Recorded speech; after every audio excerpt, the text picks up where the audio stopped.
Sería genial. Bueno, Ahí estamos. tenés el parcial a mano, ¿no? Sí, lo tengo acá en la compu. Dale, perfecto. Mira, ahí en la última, viste, cuando habías puesto lo de que había que diferenciar la pedagogía crítica de la crítica reproductivista.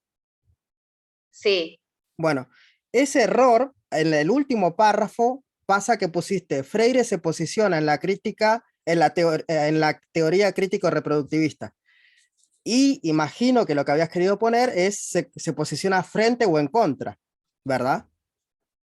sí, yo puse, me contradecí, después cuando lo leí me di cuenta que había puesto que se posicionaba ahí y después al final como que, que no estaba ahí tampoco, como que estaba y no estaba, Ujú. cualquier cosa puse. Sí, Sí, sí, o sea, pasa que el, el re- era re el- sí, el resto me, del, me- el resto del párrafo estaba bien, solo que al empezar con que se posiciona en la crítica reproductivista, como que te habías contradecido. sí, Entonces, ya está mal. sí, ya está mal, porque parece que no entendiste el concepto de la crítica o de Freire. Entonces sí, solo corregiría eso, que entiendas perfectamente que Freire está en contra de la crítica reproductivista. Ya con eso, o con lo que lo redactes mejor, ya estaría bien, no hay ningún problema. Bien. Después, más arriba, había un error. Ah, sí, viste en el punto 2 en la de meritocracia y cómo separaba, viste, la educación problematizadora. Sí, Tenés el párrafo, viste, donde empieza, donde dice Max Weber, Emil Durkheim y Karl Marx se refieren a su función legitimadora de los sistemas sociales divididos de clases. Bueno, sí, ahí el error básicamente habría sido incluir a Marx, porque Marx es más crítico, viste, que Marx es la base sobre la que va a tomar Durkheim, sobre la que va a tomar Bourdieu. Entonces habría que quitar a Marx. bien. ¿Por qué? Después el, Porque viste que Durkheim es la base del estructural funcionalismo de Parson después. Y Marx es la base de Bourdieu. Entonces, si de esos tres quitas a Marx, ya está bien la respuesta. O en todo caso, quita a los dos, deja solamente a Durkheim, no hay drama. Después, cuando hablas de meritocracia, de Bourdieu y todo eso, está bastante bien, porque bueno, Parson es la base del estructural funcionalismo. bien. Y después, no, esas dos son las que más te querría resaltar. Después el resto está bastante bien. Ok, perfecto.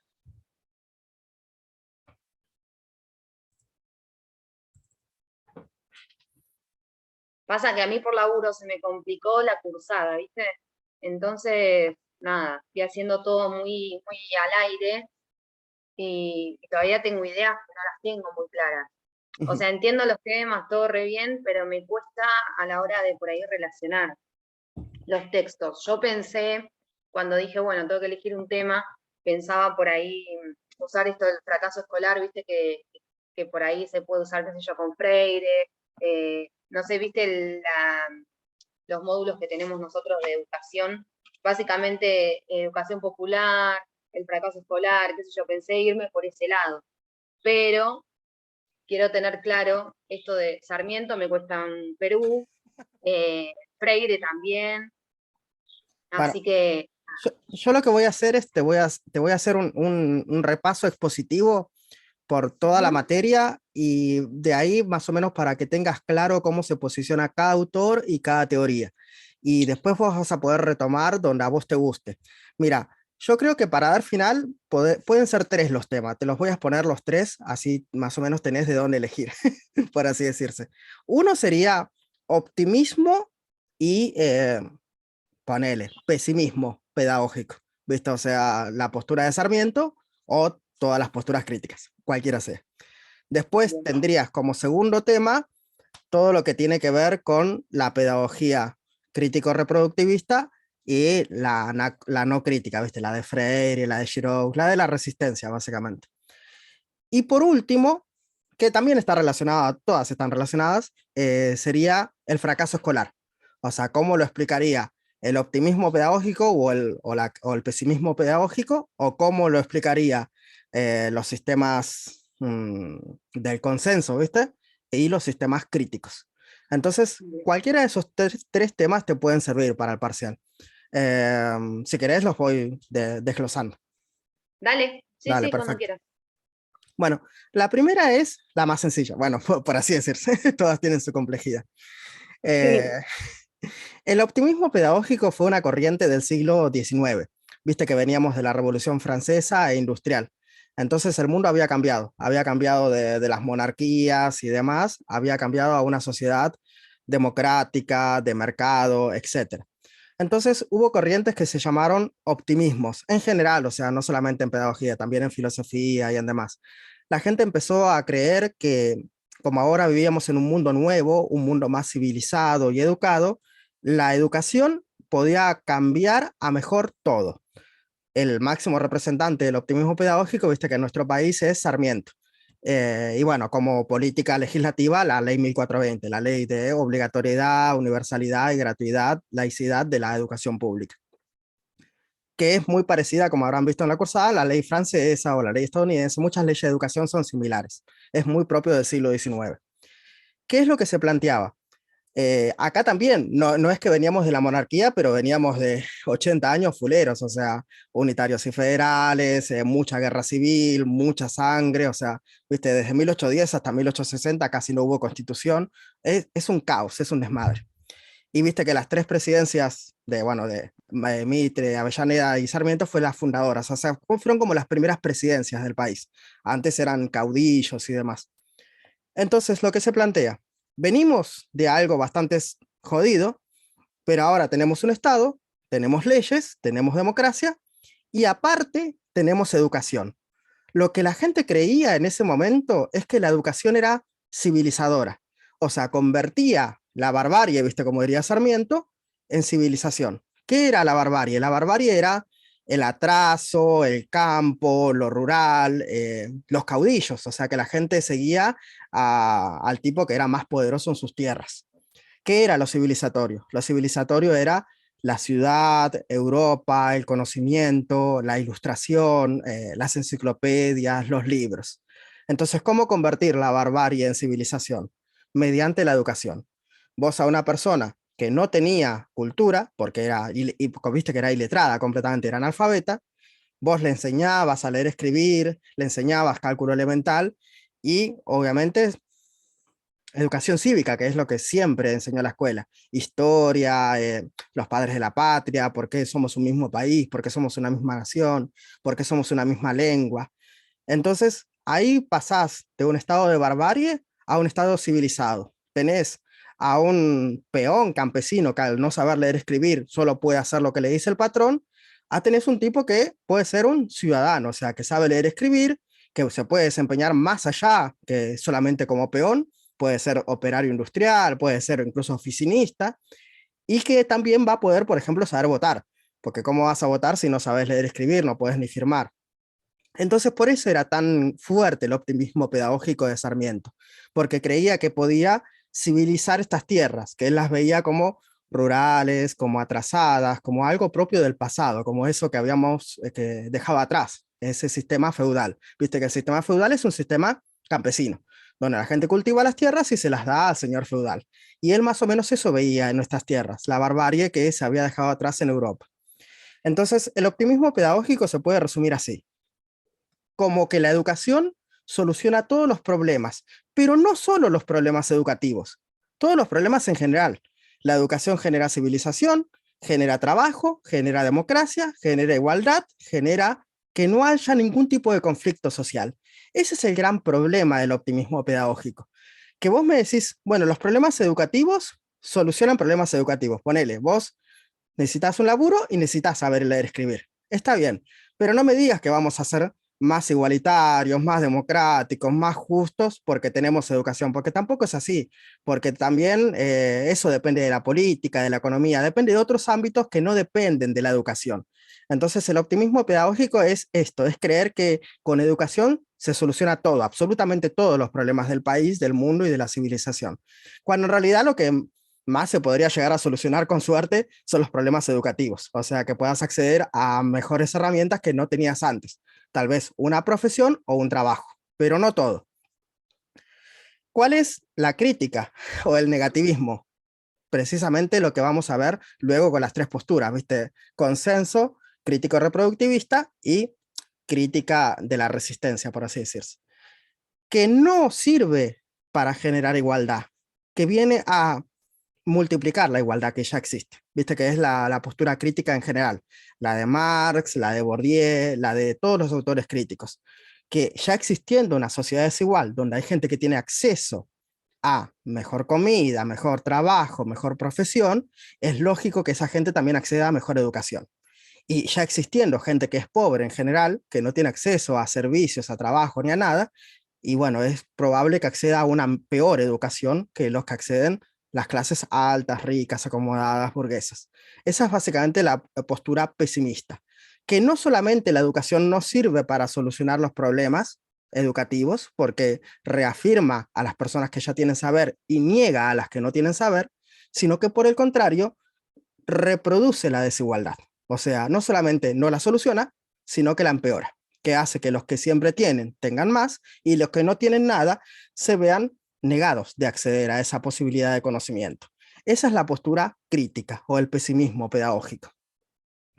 Después, bueno, hay una postura que es intermedia que dice, bueno, ni tan poco ni tan tanto. O sea, por ejemplo, hay autores como Bourdieu que dice, bueno, la escuela no lo puede todo, que eso es obvio. O sea, la escuela no va a solucionar todos los problemas, pero seguro que algo puede. O sea, es siempre mejor tener una escuela pública que no tenerla. Eso es obvio. No es que en los países que no tengan educación pública son más igualitarios que los que no. Eso tampoco es tan estúpido decir, bueno, cerremos las escuelas, que nadie se eduque. Eso es optimismo y negativismo. Ahora pasemos a las teorías. Viste que están las teorías del consenso, las teorías crítico pero reproductivistas y las teorías críticas o de la resistencia, que ahí tenemos a Freire, a Giroux y demás. Son esas tres fundamentalmente. Las tres parten de los clásicos de la sociología. Viste que en sociología vieron a Max Weber, a Emil Durkheim y a Karl Marx. Básicamente, sí, las del consenso surgen de Durkheim y las críticas surgen de Marx. Por eso te decía que en el punto 2 quites a Marx de ahí porque no da. Me mandé cualquiera. Y era lo contrario. ¿Qué significa del consenso? Del consenso surge con Durkheim. ¿Te acordás que Durkheim decía que la sociedad es como un organismo que está compuesto de diferentes partes y que cada parte cumple un rol y una función diferentes, pero que todos se necesitan? Vamos, que por ejemplo, yo soy industrial, pero necesito del comerciante para comprar mis víveres, y el comerciante necesita el de la logística, y así. Todos necesitamos de alguien que administre como político y alguien que nos cuide como guardia de seguridad o policía, etc. O sea que... Esto de las teorías, digamos, es una manera de agarran lo que dice Durkheim para, no sí, es que Durkheim claro. Agarran lo que él piensa, por ejemplo, de la sociedad y lo llevan a la educación. A la ¿Sería educación, así? exactamente. Okay. Sí, sí. Adaptan las teorías sociológicas a lo que se aplica en educación. Y básicamente el representante del consenso en educación es Parson, viste que lo habrán visto, que es un sociólogo norteamericano. ¿Qué es lo que dice la teoría del consenso? Básicamente plantea que cada uno se va a desempeñar en su rol y función social a medida que va acreditando sus saberes en la escuela. O sea, por ejemplo, suponete, vos vas a la primaria y obviamente ahí vos no acreditas nada porque recién empezás, pero aprendes a leer, escribir, aprendes cálculo y demás. Después te vas especializando, viste que vas en la secundaria, no sé, haces una orientación. Entonces ahí no es lo mismo comercial que humanidades, sino es lo mismo, viste, ¿no? Agraria que artística, etcétera. Vos ya te vas especializando en algo que a vos te interesa, que a vos te gusta, pero aparte, para lo cual vos sos capaz. O sea, meritocracia pura. Según son tu desempeño escolar, o sea, según vos tengas buenas notas, buenas calificaciones y buena posición, es que vos vas a acceder a unas determinadas selecciones que otros no. Esto es muy norteamericano. Viste que en Estados Unidos no es por materia, sino es un sistema de acreditación de puntos. Vos a medida que vas aprobando con mejores calificaciones, te vas acercando a graduarte. Entonces es básicamente esto, por el mérito propio. Los que más se esfuercen y los que mejores notas tengan, por ejemplo en matemática, van a acceder a una excelente carrera de astronomía, ponele. y los que tengan mejores notas en humanidades y demás van a acceder a una carrera de letras. O los que les guste el ejercicio y hayan hecho bien su parte del ejercicio, van a estar enfocados en eso. Viste que allá tienen lo de las becas para deportistas y demás. Entonces, básicamente es esto. Es una instrucción general para todos, pero específica para el rol y la función social que vas a desempeñar. O sea, para los que vos vas a hacer de grande, la profesión o la ocupación a lo que te vas a dedicar. ¿Y de qué depende de tu éxito en esa ocupación y esa profesión? De los méritos. Cuánto te hayas esforzado, cuánto hayas estudiado, cuánto tiempo le hayas dedicado. Por eso una de las teorías del consenso es la teoría del capital humano, que dice que cuanto más se invierte, mejores resultados tenés. O sea, si vos estudias mucho, te va a ir bien, si estudias poco, te va a ir mal, porque básicamente porque sos un vago. Y eso explicaría el fracaso escolar, que luego lo vamos a ver cómo lo explica cada una de las dos. Entonces, esa es básicamente la teoría del consenso. Define a la sociedad como un órgano, donde cada uno cumple un rol y una función diferente, y quién va a ocupar ese rol y esa función, lo define cada uno individualmente si se ha esforzado o no en su educación. O sea, dependiendo del mérito. Es lo que se llama una meritocracia. Cada uno está en el rol y en la posición social que se ha dado a sí mismo, si se ha esforzado o si ha sido perezoso. Es como lo del cuento de la cigarra que trabajó mucho y que la hormiga era perezosa. Bueno, es eso, básicamente, solo que aplicaba a sociología y a educación. Bueno, después tenemos las teorías críticas, que es exactamente todo lo contrario a las teorías del consenso. Y viste que están divididas en las críticas reproductivistas, que es Bourdieu, sobre todo Bourdieu, Bourdieu y Passerón. Y las teorías críticas de la resistencia, que son Freire, la teología de la liberación, que es Giroux, las otras pedagogías críticas que no son la crítica reproductivista. ¿Y teoría de reproducción, qué sería? Pues tengo acá anotado teoría de reproducción y Sí, es crítica a la crítica reproductivista. Esa es la teoría de la reproducción. Se llama así, literal, reproductivista. ¿Por qué? Porque el libro de Bourdieu se llama así. Se llama La reproducción. Entonces la tengo como anotada dividida. Tengo por un lado crítica a las teorías, no, crítica a las teorías crítico-reproductivistas y Sí, teoría de reproducción. sí, sí. Bien. Entonces, la crítica reproductivista es la que escribe Bourdieu en La reproducción. La reproducción es un libro que van a leer, lamentablemente, en tercero de carrera. Lo digo lamentable porque es un libro durísimo, es un libro muy, muy difícil de leer, o sea, es un libro recontra áspero, suponete, preposición 1, dice tal cosa. Preposición de 2, dice como dije en la 1. Pero así cuando va por la 127 dice, como dije en 89, como dije en 72 y como dije en 61, deduzco que 92 y así. O sea, tenés que ir memorizando cada una de las afirmaciones para ir siguiéndole.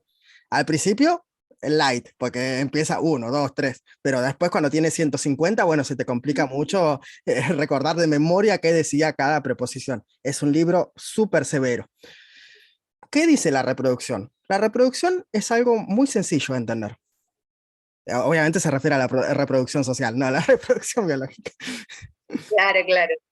Que la sociedad va a tender a reproducirse. Es decir, que el mismo estado de cosas actual va a querer que se repita en el futuro. Que, por ejemplo, ahora la gente que tiene dinero, capital, posición social y conocimientos los tenga en el futuro. Y que la gente que no tiene dinero, capital o posición tampoco los tenga en el futuro. Es decir, que esta generación se reproduzca en la siguiente generación. ¿Por qué? Porque eso es lo que garantiza la desigualdad. Y la desigualdad es lo que garantiza la sociedad capitalista. Es imposible que alguien trabaje para otra persona si los dos tuvieran igual cantidad de capital.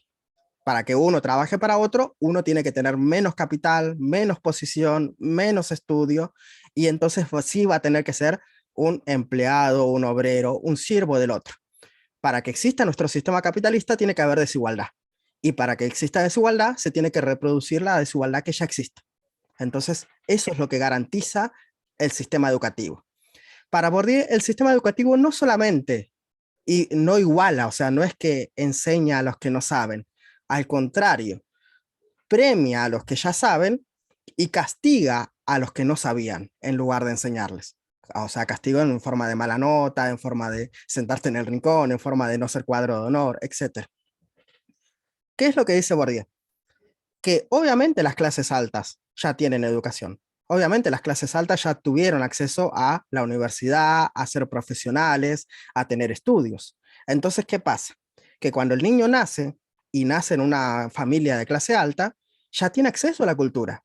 Porque cuando el niño está comiendo su papilla y tiene 3 años, los papás están hablando de cómo le fue en el trabajo, de si tuvo que hacer un litigio el abogado o si tuvo que hacer una operación, la doctora, etcétera. Entonces, aunque el niño no entienda nada de eso, está frente a padres que ya hablan una cultura ilustrada, que ya leen, que ya hay libros en la biblioteca, que miran programas culturales, que van al teatro o que escuchan música clásica. Bueno, estoy siendo exagerado, pero se entiende. O sea, es Sí, obvio que sí, los padres con cultura van a criar a un niño en un entorno cultural rico, estimulante, con acceso a la cultura ilustrada.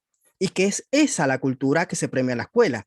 ¿Por qué? Porque también podríamos decir que el reggaetón es cultura o que el trap es cultura, pero esa no es la cultura que se enseña en la escuela. Entonces, un niño de clase baja, cuyos padres son, por ejemplo, un albañil o una ama de casa o una empleada doméstica, sin desmerecerlas, obviamente no van a tener acceso a la misma cultura ilustrada que tuvo el niño de hijos profesionales, porque el papá llegará cansado y en todo caso va a comer y a acostarse a dormir y la mamá va a estar limpiando la casa, pero no van a estar hablando de cosas culturales enriquecedoras en el sentido ilustrado del término, en el sentido elitista del término. Entonces, cuando los dos niños van a la escuela, dice Bourdieu, ¿qué pasa? Que el niño de la clase ilustrada se encuentra con la misma cultura que tiene en la casa, porque en, en la escuela van a enseñar el Quijote, van a enseñar Shakespeare, van a escuchar música clásica y que van a enseñar cosas de la cultura de los libros, de la cultura enciclopedista, de la cultura de la ilustración. En cambio, el chico que viene de las clases bajas no va a encontrar ahí su cultura. Eh, Suponete, en el peor de los casos, un chico que habla guaraní no habla español, va a encontrarse con el idioma oficial, va a tener que aprender otro idioma. O un inmigrante que viene de otras tierras y no conoce nada de la cultura, se va a encontrar con la cultura del libro. Y obviamente, ¿qué va a pasar?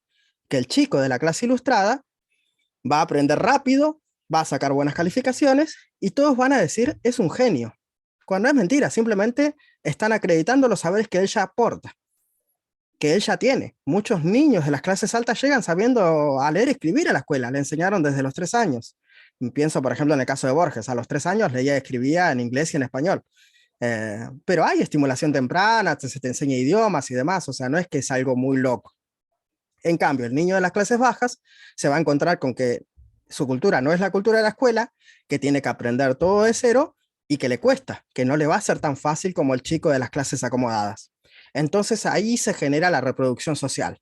A uno se lo va a tomar como un genio, como un prodigio, como que tiene el don para la educación, como que es un capo, y a otro se lo va a tomar como, ah, bueno, es un burro, muy de los 90, es un tonto, o no le da la cabeza, o bueno, es hasta ahí, hasta donde él puede, es hasta donde le da, vamos a considerarlo porque, bueno, pobrecito.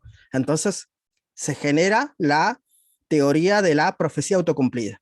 Ah, y resulta que el hijo de profesional le va bien, como es obvio, y resulta que al hijo del obrero le va mal, como es evidente, porque no tenía acceso a esa cultura en su casa. Entonces, es un premiar al que ya tenía ventaja. Es como si en una carrera uno empieza 20 metros antes que el otro y todos se sorprenden de que gane. No, es evidente que ganó, empezó antes. El chico claro. empezó desde la casa, desde la cuna, desde su clase social, porque el hábito es hábitos de clase, era Bourdieu. Entonces es obvio que a uno le vaya bien y que al otro le vaya mal.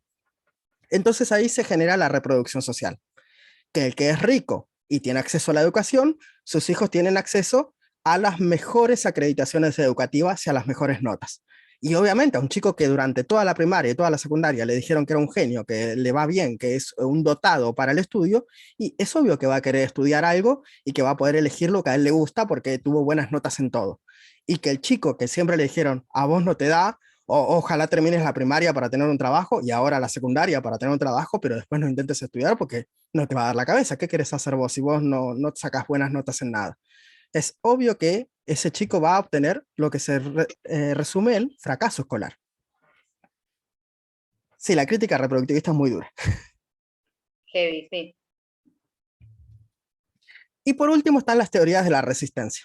Las teorías críticas, las que son de Freire o Giroux.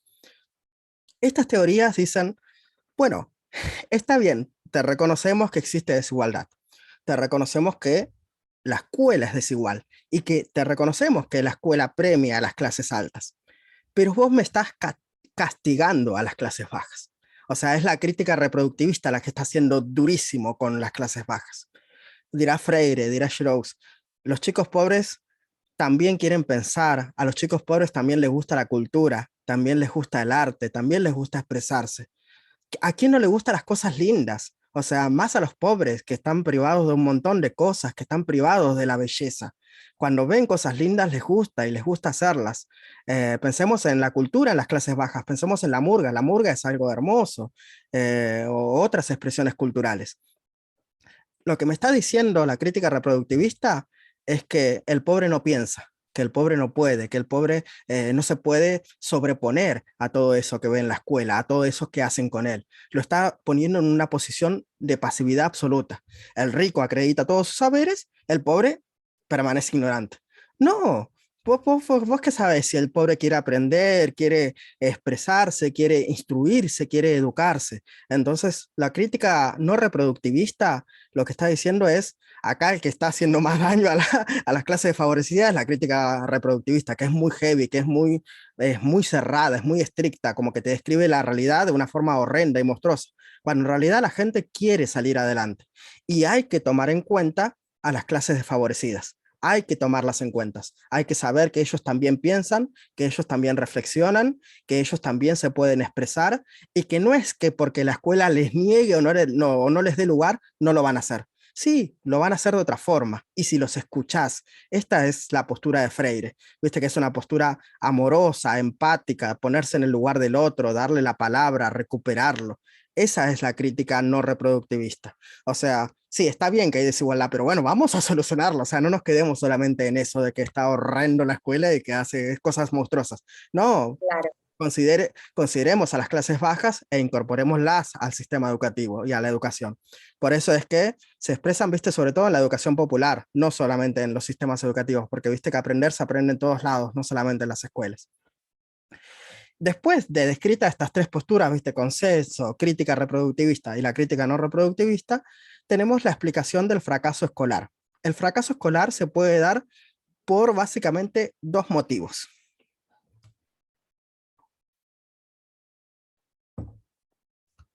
El primero, que es la del consenso. Según las teorías del consenso, es muy fácil explicar el fracaso escolar porque es lo que hemos escuchado toda la vida. El que no se ha esforzado, el que no ha estudiado, el que no le ha metido pilas o porque no le interesa o porque no le gusta o porque le aburre o porque directamente tiene tendencias a la vagancia, que es básicamente lo que quieren decir. O sea, es la gente que no se esfuerza porque no le gusta estudiar, porque no es lo suyo, porque le interesa otras cosas. El fracaso escolar se explica individualmente. O sea, es el individuo el responsable de sus propios actos y si el individuo no estudia, es obvio que ese individuo va a desaprobar. Ahora, desde las teorías críticas hemos visto que no, que la explicación no es individual, que la explicación es social. O sea, es la sociedad que está dividida y estructurada de tal forma que acredita los saberes de quienes ya lo tienen, de quienes ya lo portan, y desacredita los saberes de las clases populares.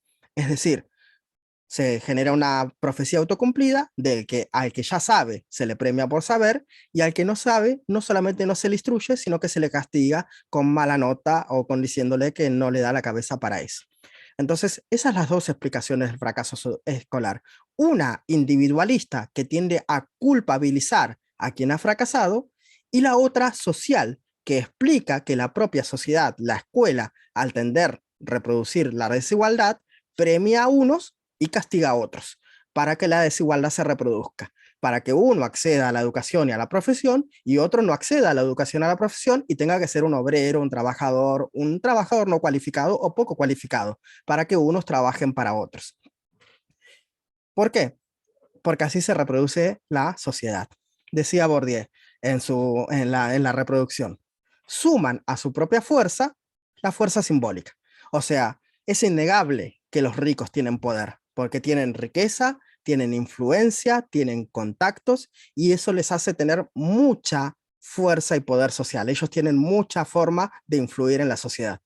Ahora, aparte de a su riqueza y a su poder, se le suma la educación. O sea, aparte de ser ricos, son instruidos. O sea, tienen la mejor educación. Entonces ya es imbatible esa reproducción social. Vos pensás lo siguiente, ¿qué es lo que diferencia a un rico de una persona que recién se acaba de ganar la lotería? Que el rico ha tenido acceso a la educación de sus padres profesionales y a su propia educación profesional. Entonces, es muy raro que un rico dilapide su fortuna.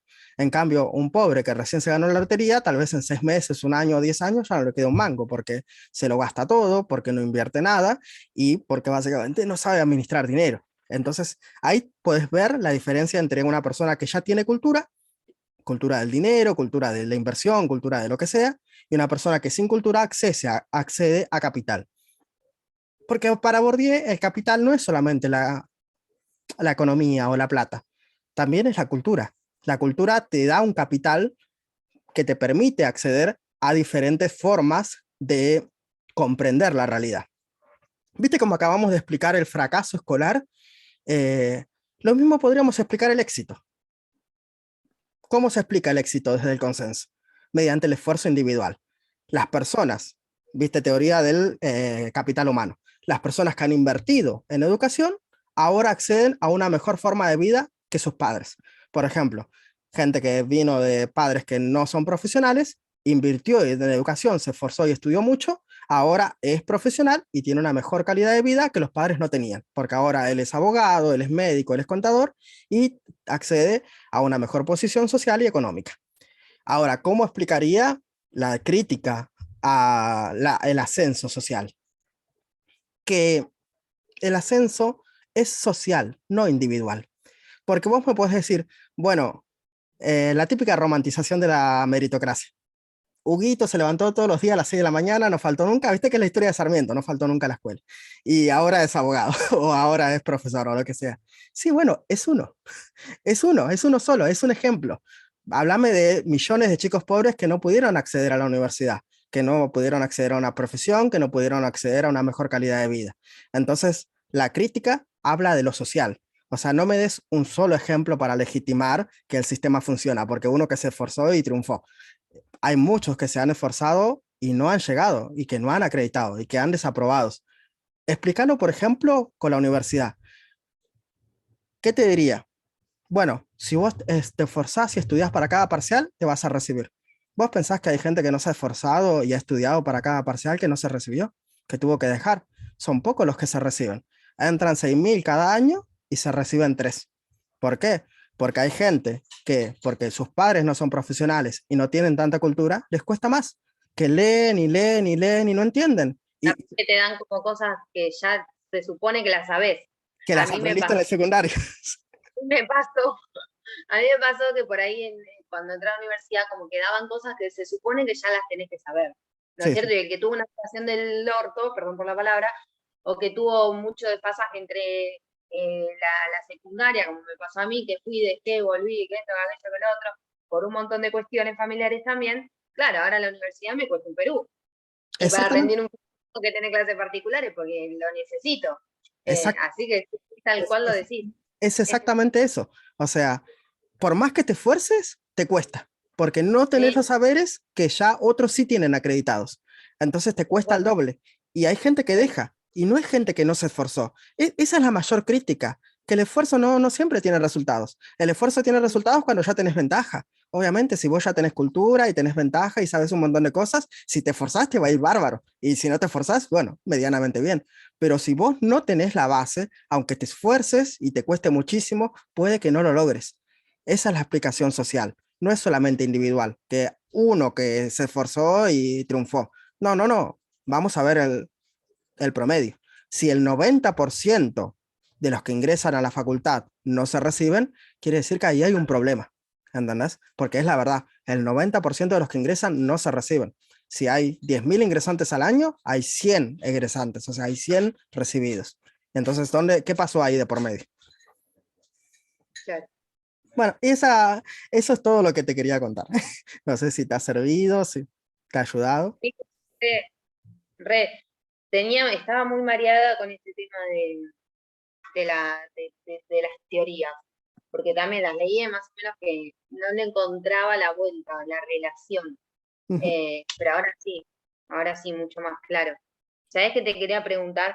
Sí. En una pregunta del parcial eh, que me corrigió el profe, me habló de qué pensaba Sarmiento de la docencia.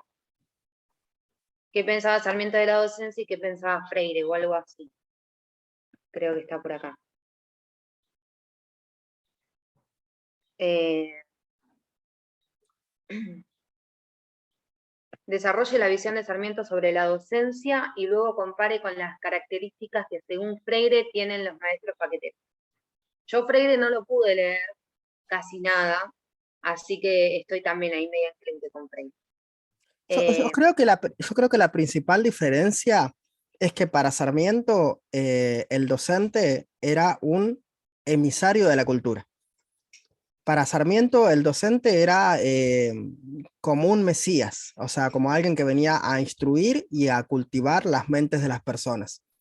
Tenía que ser una Claro, persona. Freire como que es un poco, como que trata de una igualdad también entre el docente Sí, y viste el que alumno. decía esto de que nadie enseña a nadie, nadie se enseña a sí mismo, que están aprendiendo juntos. Entonces la gran diferencia es esa, ¿quién tiene el saber? Para Sarmiento el saber estaba 100% en el docente y el chico no sabía nada. Y el docente era quien le iba a instruir o enseñar. Para Freire no, es una posición un poco más de igualdad, en la que el docente enseña, pero también aprende cuando está enseñando.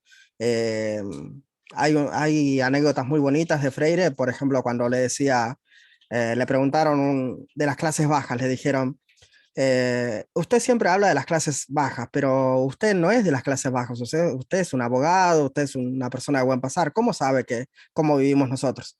Y bueno, Freire le dijo, no necesito ser de las clases bajas para saber que seguramente vivís de una changa, seguramente no tenés los servicios completos, que llegás cansado de trabajar, que tu casa que tiene pocas comodidades, o sea, eso me lo puedo imaginar, dice Freire, cómo vivís.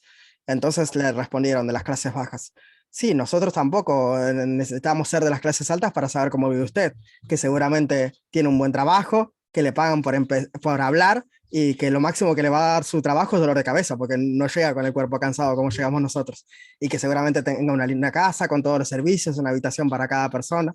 Entonces ahí Freire dijo, y no sabía cómo esconderme, o sea, no sabía cómo, me quería esconder en mi propia silla y desaparecer de ahí, o sea, trágame tierra. O sea, los dos estaban aprendiendo que ambos tienen la capacidad de figurarse y representarse como vive el otro. Claro, bien, ahora sí. Bueno, no parece para tanto, te digo. Cuando te lo explican claro, sí, no es para tanto. No parece para tanto, eso es lo que tiene. Y necesito por ahí otras palabras, otra forma de explicarlo, de verlo, como que es diferente. Bueno, Eh, tenés más o menos esas tres puntas.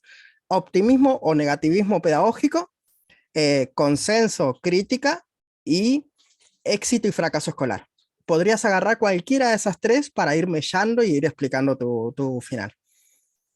Bien, sí, voy a ir por ahí. Y después, si Eh, querés otro repaso, obviamente me avisás y lo repasamos de vuelta.